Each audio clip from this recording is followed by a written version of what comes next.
ये वो first time था जब मैंने रिपोर्ट कार्ड पे फेल देखा था। इंट्राडे, डिलीवरी, कहीं ये क्या बोल रहे हैं, कुछ समझ नहीं आया। 2015 में आते आते मेरे ऑलमोस्ट 5 ऑपरेशन ऑलरेडी हो चुके थे। प्रोबेबली हेल्थ डिग्रेड हो रही थी, बट मैं टिका हुआ था, अपने पैरों पर खड़ा हुआ था। मैंने और 5000 शेयर ले लिए, ये कैलकुलेशन करके कि अगर ये 50 पैसे 1 रुपए भी बढ़ा तो मैं ब्रेक इवन पर निकल जाऊंगा। तसल्ली से भगवान को धन्यवाद दूंगा, उन्होंने मेरा सौदा काट दिया। 30,000 रुपए का लॉस आया उस टाइम पर कि जहां मैं सीए फेल हुआ था, सीए कन्वेंशंस में गेस्ट स्पीकर बुलाया। बिना मेहनत के कुछ नहीं मिलता मेरे दोस्त। भगवान चिड़िया को खाना तो देता है मगर घोंसले में नहीं। जोश टॉक्स को 8 साल कंप्लीट करने पर बहुत बहुत मुबारक। धन्यवाद देना चाहूंगा जोश टॉक्स का, जिन्होंने ये मंच दिया मुझे अपनी जर्नी शेयर करने का, मुझे अपनी बात शेयर करने का। हेलो दोस्तों, मेरा नाम विभोर वाशने है। मैं एक CA fail, CS fail, but MBA in banking and finance, NISM certified, NCFM certified and SEBI registered research analyst हूं। और आज इस जोश टॉक्स में मैं आपके साथ कुछ ऐसी स्ट्रैटेजी शेयर करूंगा जिससे आपकी शेयर बाजार की जर्नी बहुत ही आसान हो जाएगी, इन्वेस्टिंग आसान हो जाएगा और सबसे बड़ी बात, आपकी जर्नी प्रॉफिटेबल हो जाएगी, जिससे आप इजीली ट्रेड करके अच्छा खासा प्रॉफिट कमा सकते हो।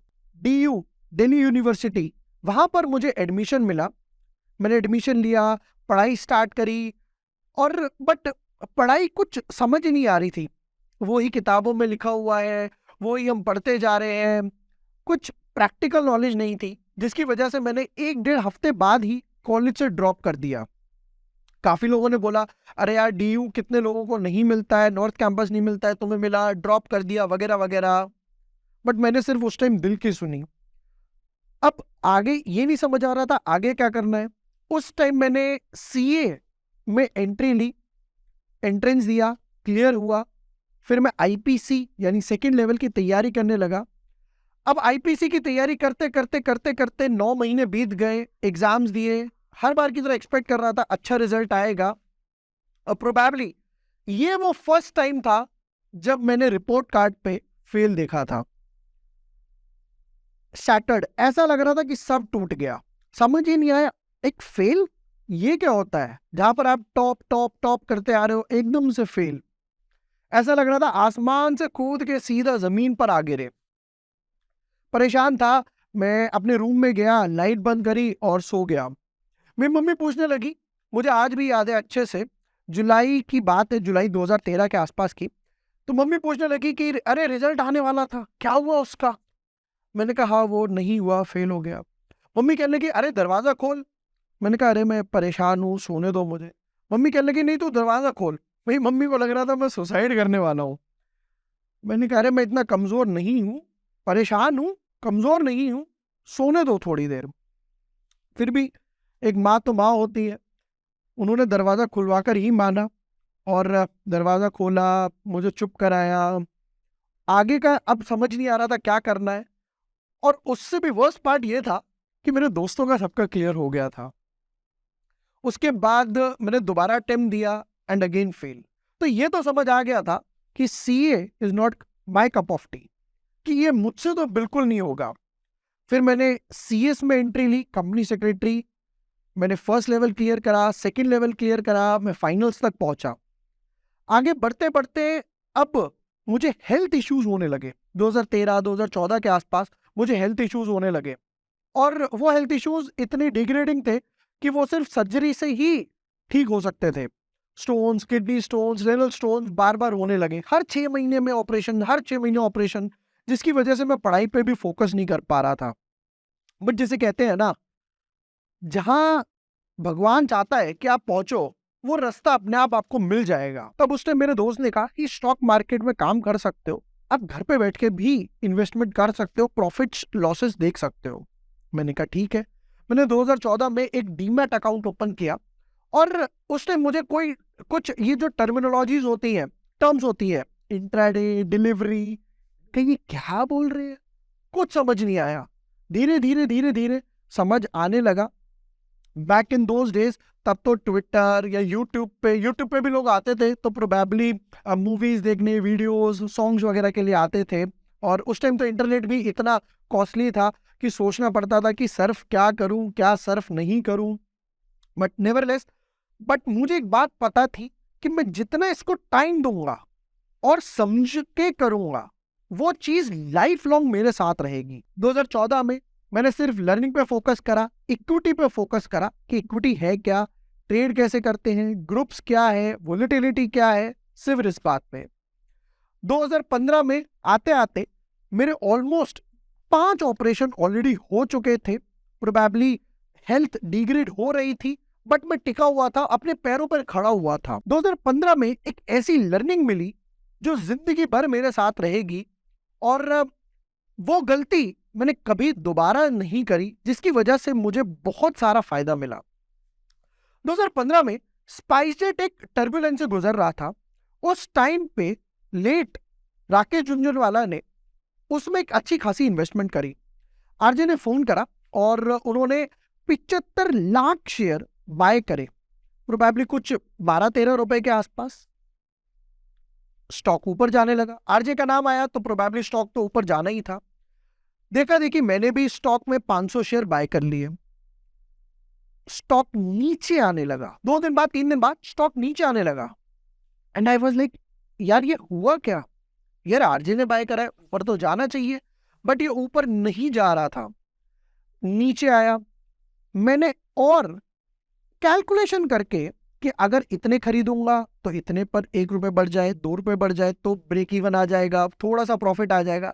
मैंने और 5,000 शेयर ले लिए, ये कैलकुलेशन करके कि अगर ये 50 पैसे 1 रुपए भी बढ़ा तो मैं ब्रेक इवन पर निकल जाऊंगा, तसल्ली से भगवान को धन्यवाद दूंगा।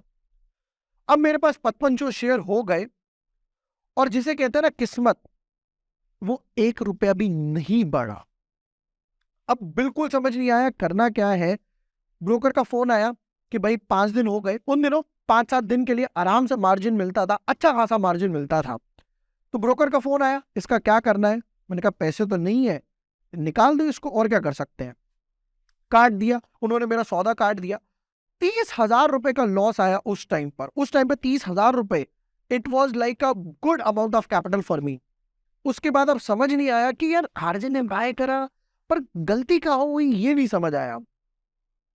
4 दिन, 5 दिन, 1 हफ्ता लगाकर अपने रूम में बैठकर म्यूजिक गाने सुनकर तब मैंने इंट्रोस्पेक्शन करना शुरू करा कि यार गलती हुई का मुझे वो समझना है। फाइनली मुझे 3-4 पॉइंट्स ऐसे मिले जहां पर मुझे रियलाइज हुआ गलती क्या थी। और ये लर्निंग आप लोगों के लिए भी है, बाकी लोगों के लिए भी है, मेरे साथ तो लाइफ लॉन्ग रहेगी।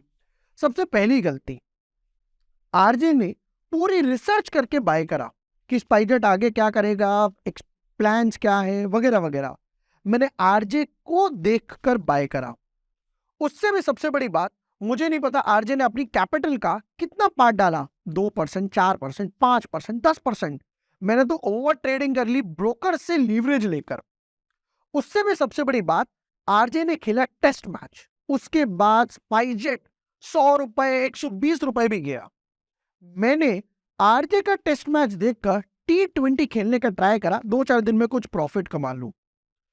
एंड वेरी लास्ट मिस्टेक, एक जो चीज नीचे आ रही थी, मतलब कि मैं ये बोलूं कि मैं ऑलरेडी एक गड्ढे में था, लॉस में था, और उस गड्ढे को ही मैं और खोदने लगा। Never average losses, never average losses. इससे बेटर है अगर आप किसी शेयर में लॉस में है, उससे बेटर है उसको एवरेज करने के बजाय कोई दूसरा स्टॉक ढूंढ सकते हैं जिसमें ब्रेकआउट आ रहा है, मोमेंटम है, या कोई और बेटर क्वालिटी का है। इससे फायदा क्या होगा, इससे मेरे पास 2 स्टॉक हो जाएंगे, तो प्रोबेबिलिटी ज्यादा हो जाएगी मेरे विनिंग। ये वो लर्निंग थी जो लाइफ लॉन्ग रहेगी। 2016 में, अब यहाँ पर साइड बाय साइड मेरा बीकॉम चल रहा था, क्योंकि ओपन से, कोरस्पॉन्डेंस से। फिर मैंने 2016-17 में अपना MBA कंप्लीट करा। 2017 में मैं youngest SEBI registered research analyst बना एट द एज ऑफ 23। 2017 के बाद जब मुझे सेबी का लाइसेंस मिला, तब उसके बाद मैंने आगे जाकर इक्विटी के साथ साथ FNO ट्रेड वगैरह करना स्टार्ट करा।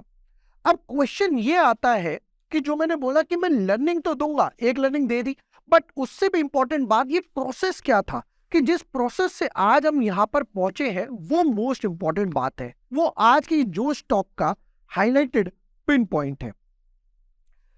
मार्केट में दो चीज इंपॉर्टेंट है, एक है टेक्निकल पार्ट, एक है फंडामेंटल पार्ट। आप कभी भी कोई स्टॉक पिक करो, सबसे पहले उसका फंडामेंटल पार्ट देखो, फिर उसके बाद उसका टेक्निकल पार्ट देखो। क्यों? पहले फंडामेंटल इंपॉर्टेंट क्यों है, टेक्निकल से पहले वो समझते हैं। कोई स्टॉक है, उसके फंडामेंटल बिल्कुल बेकार है, बिल्कुल बेकार है, बट हो सकता है बुल मार्केट की वजह से या किसी न्यूज की वजह से वो आज थोड़ा सा ऊपर जा रहा हो, 5%, 7%, 10%। कल भी 7-8% ऊपर जाएगा, फिर तीसरे दिन भी ऊपर जाएगा। बट अगर बेस ही स्ट्रांग नहीं है, यानी कि फंडामेंटल से स्ट्रांग नहीं है, तो वो एक दिन टिकेगा, 2 दिन टिकेगा, तीसरे दिन वापस से धड़ाम गिर के नीचे की तरफ आ जाएगा। इसीलिए never buy a bad stock in its good times and always prefer a good stock in its bad times. मतलब हो सकता है कोई कंपनी बिल्कुल अच्छी है, बट आज थोड़े से अप एंड डाउन से गुजर रही है, मे बी कोई न्यूज आ गई या एक दो क्वार्टर रिजल्ट खराब आ गए, सेक्टर रोटेशन का पार्ट चल रहा है। जैसे कि इस टाइम पर बोले तो आईटी स्टॉक्स की बात करते हैं। आईटी स्टॉक्स के मार्जिन्स में और थोड़ा सा एट्रीब्यूशन की वजह से लास्ट 2-3 क्वार्टर रिजल्ट जो आए हैं वो थोड़े से साइडवेज चल रहे हैं, जिसकी वजह से आईटी स्टॉक्स डाउन है। But look at the overall growth, long term fundamentals अभी भी बिल्कुल इंटैक्ट है। आज नहीं तो कल, कल नहीं तो परसों बिल्कुल ऊपर जाएगा। दूसरी तरफ कोई स्टॉक है जो हैवी डेट है, प्रमोटर ने प्लेज कर रखा है, प्रमोटर होल्डिंग कम है, बिजनेस ज्यादा नहीं है, मार्जिन ड्रॉप हो रहे हैं, राइट, या कंपनी के पास ऑपरेशंस के ही पैसे नहीं है। हो सकता है कि न्यूज आई फंडिंग की, इस फंड से 2 दिन चलेगा, 4 दिन चलेगा, 5 दिन चलेगा, 10वें 12वें दिन वापस से नीचे आ जाएगा। अब क्वेश्चन ये है कि सर आपने फंडामेंटल तो बोल दिया, बट फंडामेंटल में मैं देखूं क्या, वो चीज क्या है वो समझते हैं। फंडामेंटल का सबसे पहला रूल बैलेंस शीट। सबसे पहले क्या चेक करना है, इक्विटी कैपिटल। देखो जितना कम या छोटा इक्विटी बेस होगा वो कंपनी लॉन्ग टर्म के लिए उतनी अच्छी है। क्यों? क्योंकि सप्लाई कम होगी यहां पर। नंबर 2, अगर कोई कंपनी बार बार इक्विटी डाइल्यूट करके पैसा उठा रही है तो वो बुरा है। क्यों? क्योंकि कंपनी को बार बार फंड्स की जरूरत पड़ रही है और वो बार बार इक्विटी के थ्रू पैसा उठा रही है। नंबर 3, रिजर्व्स बढ़ रहे हैं, बहुत अच्छी बात है, but most important debt part. Debt क्या है? उधारी। प्रैक्टिकली सोचते हैं कि मैंने किसी से उधार ले लिया, मैंने किसी से 100 करोड़ का लोन ले लिया, अब इस पर मुझे इंटरेस्ट पे करना है। वो इंटरेस्ट कहां से जाएगा? वो जाएगा मेरे प्रॉफिट पार्ट में से। तो यानी कि जो पैसा मेरे पास बचना चाहिए था वो बाहर जा रहा है। और ये लोन 100 करोड़ से 200 करोड़ हो गया, 200 से 500 करोड़ हो गया।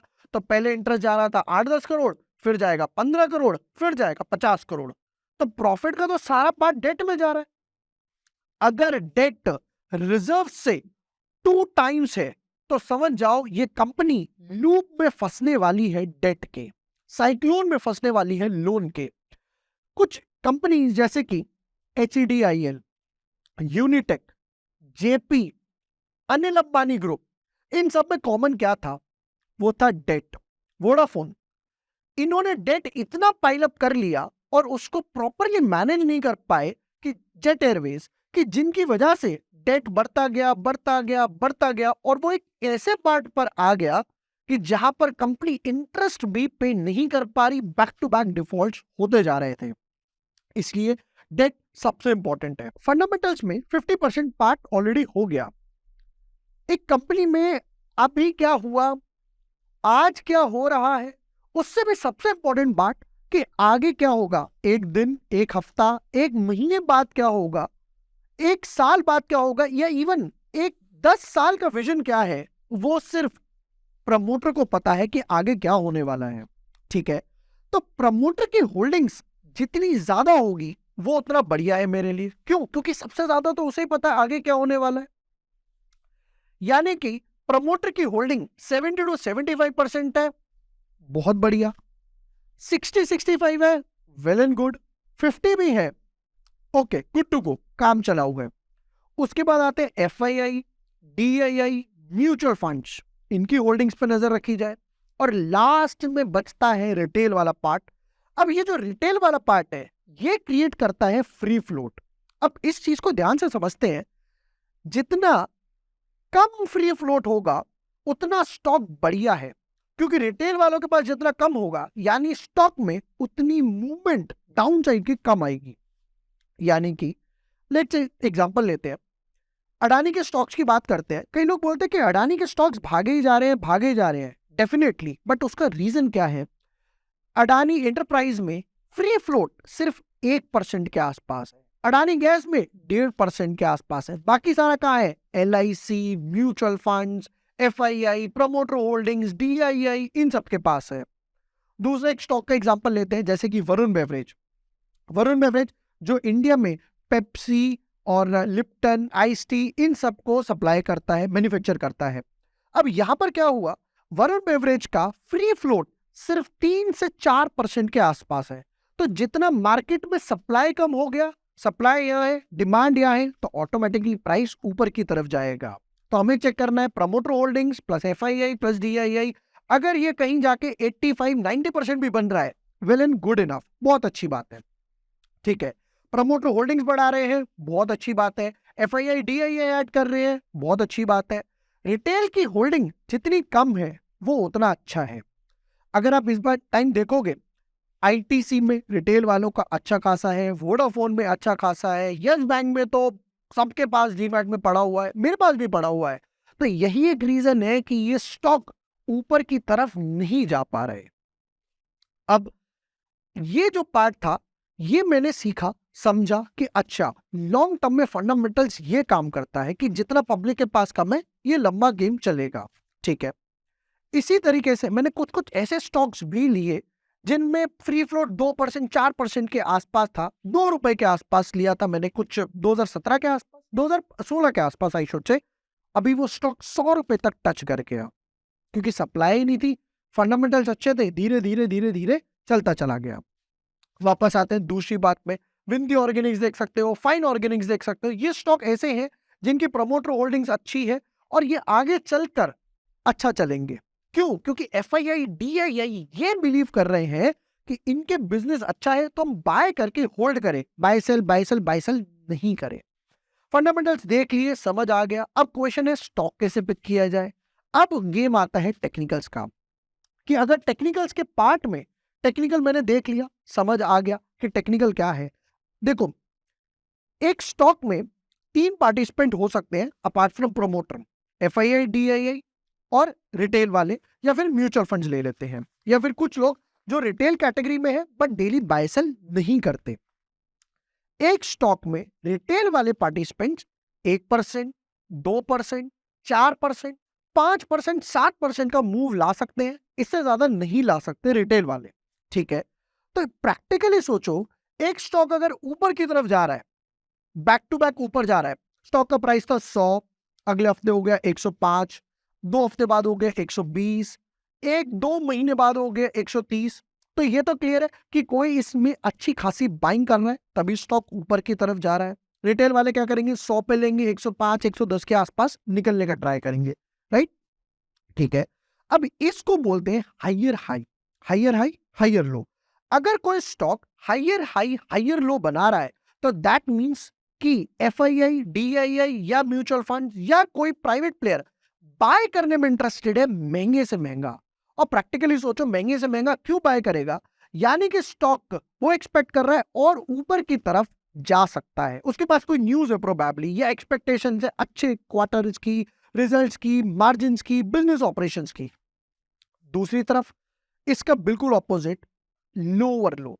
अगर कोई स्टॉक लोअर लो बनाता जा रहा है, नीचे की तरफ गिरता जा रहा है, तो यानी कि किसी के पास ऑलरेडी न्यूज है, यानी कि ये स्टॉक आगे जाकर और गिर सकता है। तो इसने क्या करा, पहले ही बेच दिया। अब मार्केट में सप्लाई बढ़ गई, जिसकी वजह से धीरे धीरे धीरे धीरे स्टॉक नीचे रिटेल वालों के पास आ गया और ये स्टॉक धीरे धीरे धीरे धीरे नीचे की तरफ टंबल डाउन करता जाएगा।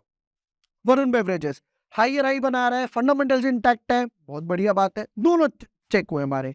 फिर फाइन ऑर्गेनिक्स हो गया, विंदी ऑर्गेनिक्स हो गया, TCS के एग्जांपल ले सकते हो। TCS में प्रमोटर के पास 70% होल्डिंग है।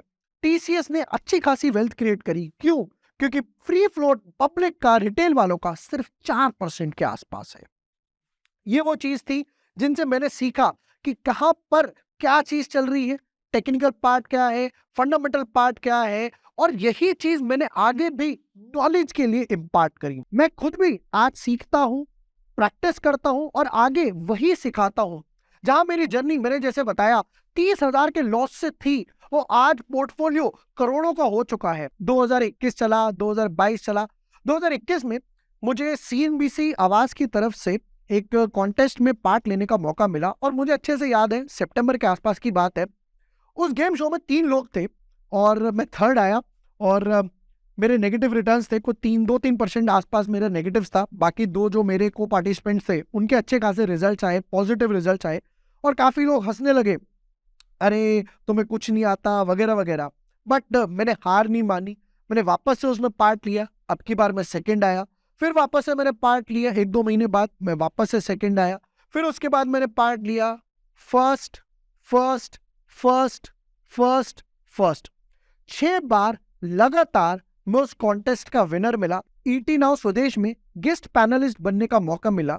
उससे भी सबसे बड़ा अचीवमेंट था कि जहां मैं सीए फेल हुआ था, सीए कन्वेंशंस में गेस्ट स्पीकर बुलाया, वहां पर नॉलेज इंपार्ट करी मैंने सीए लोगों को, वो सबसे बड़ा अचीवमेंट था। 2022 में हम लोग इस मुकाम पर पहुंचे जहां हमारे खुद के 3 ऑफिसेज हैं, यूट्यूब है, ट्विटर है। बट उससे भी सबसे बड़ी बात आप लोगों का सपोर्ट है, जो स्टॉक्स का सपोर्ट है। बट यहां पर भी आकर ना कुछ कमी थी कि यार सब कुछ हासिल तो कर लिया बट फिर भी कहीं ना कहीं कुछ ना कुछ रह गया। और वो अचीव हुआ 2022 के एंड में, जहां पर मेरे पिताजी ने बोला कि I am proud of you. ये वो मोमेंट था जहां लगा कि यार अब सब कुछ मिल गया, अब सब कुछ अचीव हो गया, जहां पर फैमिली वाले और सबसे बड़ी बात डैड से ये सुनने को मिला, आई एम लाइक दुनिया जीत ली। आई होप आप मेरी जर्नी से इंस्पायर हुए हो। ये जो बात मैंने टेक्निकल वाले पॉइंट्स रखे, फंडामेंटल वाले पॉइंट्स रखे, ये आपका होमवर्क है। आपको इसी तरीके से सीखना है, आगे बढ़ना है। सबसे बड़ी बात इंडिपेंडेंट बनना है। जाते जाते लोगों के लिए एक बात बोलना चाहूंगा, अभी तो चलना सीखा है, उड़ना बाकी है। अभी तो आए हैं जमीन पर, अभी तो पूरा आसमान बाकी है। धन्यवाद। क्योंकि आप जोश टॉक्स देख रहे हैं तो जाहिर सी बात है कि आप अपनी जिंदगी में कुछ बड़ा करना चाहते हैं और वो सारे स्किल्स सीखना चाहते हैं जिनसे आप अपने सपने पूरे कर सकें। और आपके इन्हीं सपनों को पूरा करने में मदद करता है जोश टॉक्स का इंग्लिश स्पीकिंग ऐप, जिसमें हम आपकी मदद करते हैं उन सारे स्किल्स को सीखने में जिनसे आप बाकियों से आगे बढ़ सकते हैं। चाहे इंग्लिश बोलने में कॉन्फिडेंस और फ्लुएंसी की कमी हो या पर्सनालिटी डेवलप करने में परेशानी हो रही है, इस सब के लिए आपको वन स्टॉप सॉल्यूशन हम देना चाहते हैं और इसका नाम है जोश टॉक्स इंग्लिश स्पीकिंग ऐप। तो इंतजार किस बात का है, आज ही डाउनलोड कीजिए जोश टॉक्स इंग्लिश स्पीकिंग ऐप और अपनी सक्सेस की तरफ एक नया कदम बढ़ाइए। Click the link now.